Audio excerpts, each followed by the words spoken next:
jiwa raga dalam alam ilahi.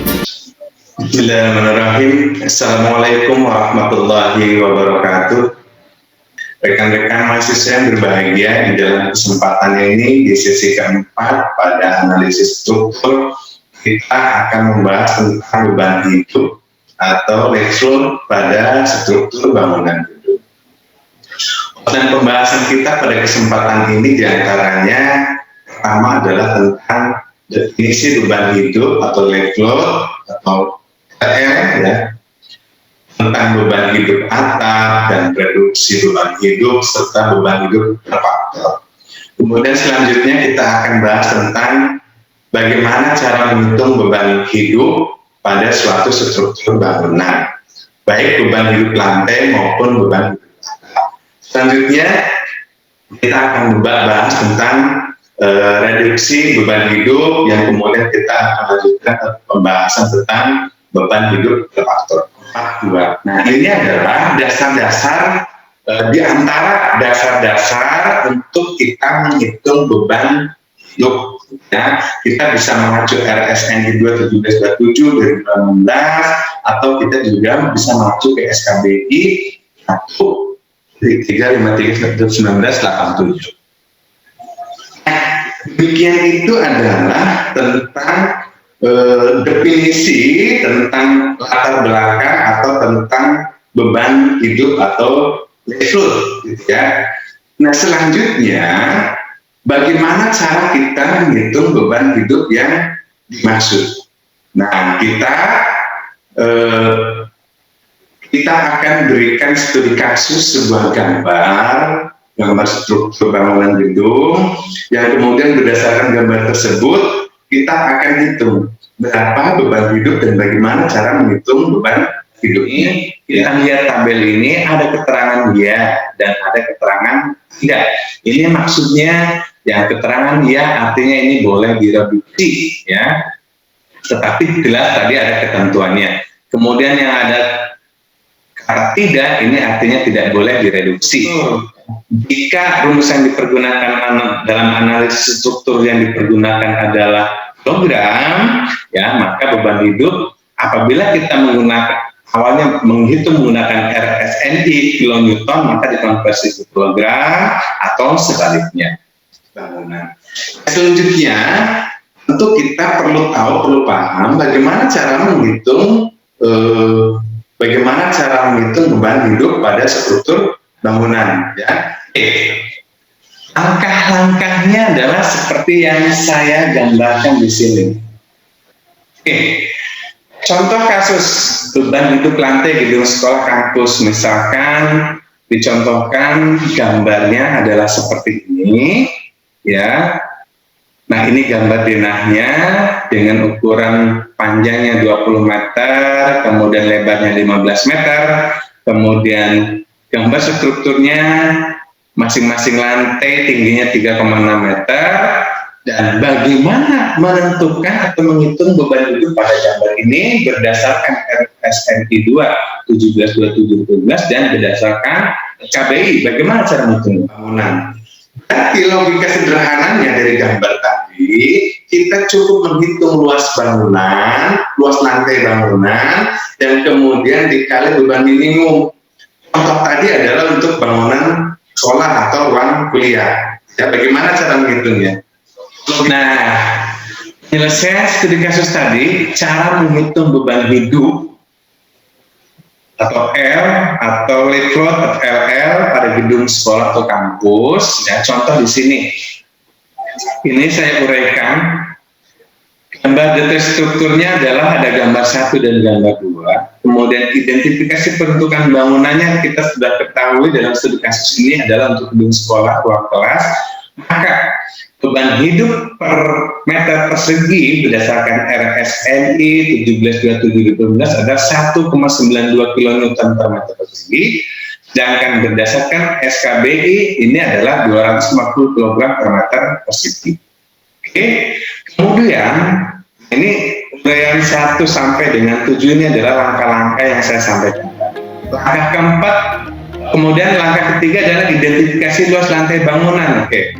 Cara identifikasi jelas tadi ini dalam gambar denah ini lebarnya 15 dan panjangnya 20, maka luas lantainya adalah 300. Oke, selanjutnya angka keempat, luas lantai kali beban hidup minimum. Lantai 1, luas lantai 1 jelas 15 kali 20 yaitu 300. Maka jika berdasarkan RSNI dikali 1,92. Apabila berdasarkan SKBI maka dikali 250.